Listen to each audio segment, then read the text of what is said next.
పల్నాడు జిల్లా నరసరావుపేటలో డీజీపీ ఆదేశాల మేరకు జిల్లా ఎస్పీ బి కృష్ణారావు ఆధ్వర్యంలో అవగాహన కార్యక్రమం నిర్వహించారు.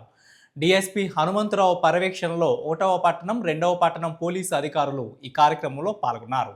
2వ పట్టణం సిఐ ప్రభాకర్ నాయకత్వంలో పిఎన్సి కాలేజీలో విద్యార్థులకు ప్రత్యేక అవగాహన సదస్సు నిర్వహించారు.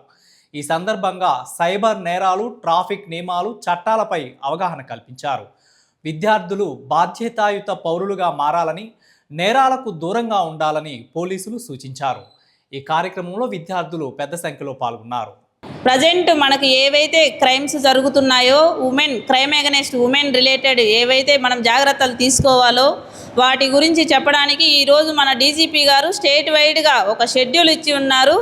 దాని ఆదేశాల మేరకు మన పల్నాడు జిల్లా ఎస్పీ గారు, నరసరావుపేట డిఎస్పీ గారి ఆదేశాల మేరకు ఈరోజు మీ కాలేజీని ఎంపిక చేసుకోవడం జరిగింది. దానిలో భాగంగానే 1 టౌను 2 టౌను సిడిపిఓ వాళ్ళు, మహిళా పోలీసులు ఈ ప్రోగ్రామ్ని కండక్ట్ చేయడం జరుగుతుంది.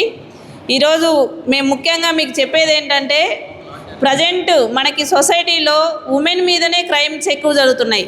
పుట్టిన పాప నుంచి చనిపోయే ముసలావిడ వరకు ప్రతి ఒక్కరూ అమ్మాయి, ఆడది వాళ్ళ మీద క్రైమ్ చేయాలి, ఏదో ఒకటి అఘాయిత్యాలు చేయాలి, అత్యాచారాలు చేయాలి అనే దురుద్దేశం మగవాళ్ళలో ఉంది. అంటే అందరూ అలా ఉన్నారని నేను చెప్పను, కానీ ఎవరో ఒకరి వల్ల సొసైటీలో ఏదో ఒకరు రోజుకు ఎక్కడో చోట నేరం జరుగుతుంది. ఆడపిల్ల ప్రాణాలు పోతూనే ఉన్నాయి. కాబట్టి మనం ఎలా జాగ్రత్తగా ఉండాలి అని చెప్పడానికి ఈరోజు ఈ ప్రోగ్రాం మన ముఖ్య ఉద్దేశం.